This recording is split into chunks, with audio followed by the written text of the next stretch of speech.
Hi. Like you, I wake up every morning. What's the first thing on your mind in the morning time? I guess you can be assured the first thing on my mind. And what is that? It's you. If I'm feeling happy, wow, then I got something happy to say because I'm hoping that you're feeling happy. If I'm feeling down, I know why I'm feeling down. And I'm thinking that so many others are feeling down. And I don't want to be down. So my down it means bringing us up. So I find myself constant about you.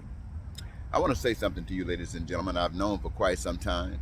I've tried to imply it in so many ways because to say it uh, straight forth would might offend others. I mean, really, when you don't even intend to offend, and this might be the result. Nevertheless, it's very important that I clarify some of the things that might be muggled up so that we can have a clear picture of what I'm trying to say. I want you to think about the systems of the world. All of the systems of the world, think of them. None are perfect, and I'm sure you'd agree. If we went from a communist country and started at the lowest level and find pain and suffering, if we went to a socialist country at the lowest level and go through the various systems and start at the bottom, it doesn't matter what these nations represent on the front page, but at the bottom, they would all equal the same. A person that living in the poorest country that is at the lowest level of the economic level feels the same kind of suffering that a person in one of the most richest countries at the poorest level feels. Now, some might say, how is that? This is how that is. A person who lives at a country that is economically impoverished, they know what being, if they've ever had it, or if they've seen it or heard of it, they know what it's like. So being at the end is not that far from being from the top. But in a nation where things are supposed to be so all of this and all of that, and to be at the bottom from all of that can make you feel that you're the same as the one who's knocking back the belly with poverty. So what am I saying to us, ladies and gentlemen? I'm saying to us that in our country we have democracy, we have capitalism, and we use these as being some of the reasons, just two of the reasons, why we are supposedly one of the greatest nations on the face of the earth. I'm sure Russia and China and Pakistan and all these other nations would disagree. Nevertheless, this is what we tell ourselves. Our democracy gives us a voice. Gives us a voice where other nations have lost their voice. And yet our democracy has put us in a position right now where the devil's advocates are trying to destroy that democracy that you've held so high and take you to a place where you have no voice. They have taken away the woman's right, or excuse me, a woman's right to determine whether or not she would bring forth a child into this world, even if she is pregnant. They've taken that away and say you will have that child, regardless of what you think, regardless of what the situation, however it arrived, you're going to have that baby. And they're going to force that lady to have that baby, whether she wants to or not. And once that baby is born, they will walk away. They don't care if that baby eats. I mean, the bottom line, whether the mothers can have the kind of care that they need, those things that. So, what I'm saying is this: at the end of the day, capitalistic democracy just ain't good enough. And we, as a people who are wiser, got to start standing up and give some representation for change. We're going to have to start standing up and giving some representation for change. Otherwise, I don't care what we say about the downsides of capitalist democracy in America. We are the power that affords it to stand. So, what am I saying? I'm saying we're going to do something about it. But like I always do, when I come to you and I expose something. I've exposed a system that you know quite well, and I have not even talked about it. And I'm not going because it's too much to talk about. Very little good to say in the past few years. But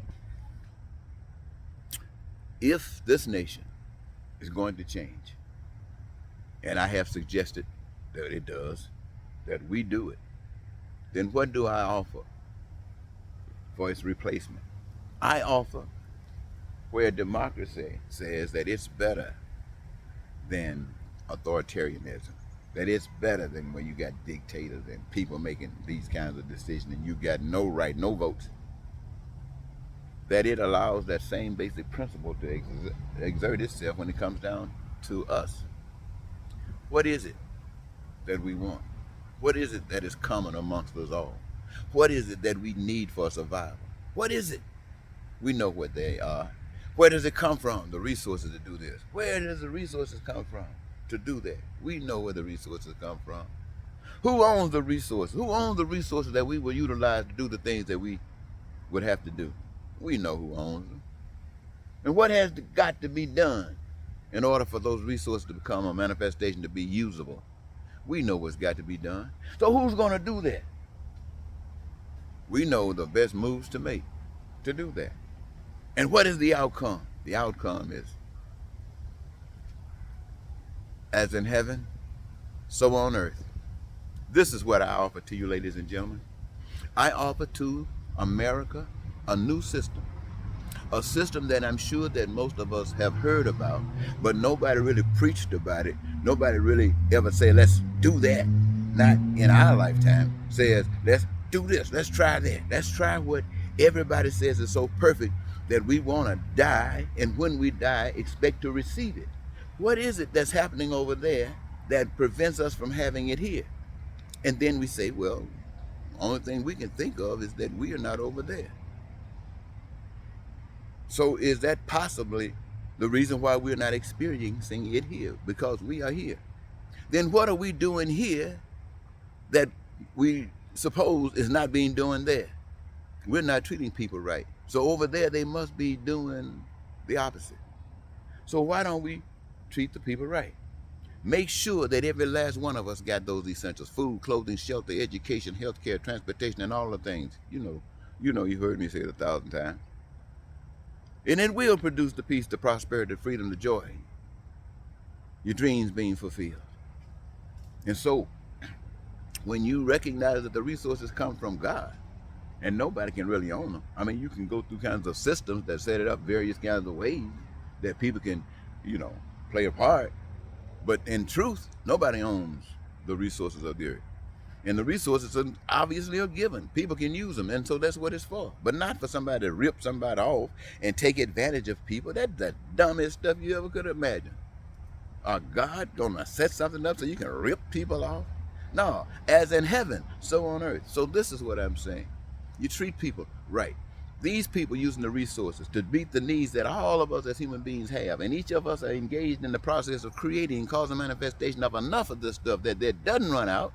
So that all that stuff belongs to each of us to access when we need it, want it, or desire it. We don't owe nobody nothing. We all accept our love, and our love is exercising our gifts, so there will never be a shortage unless the creator who provides stuff decides that we want to change stuff and start allowing stuff to dissipate while he creates something else through the imagination of humankind, recognizing what is being done and utilizing the resources that are available to take care of our business. Ladies and gentlemen of America, I'm saying, why don't we try God's way?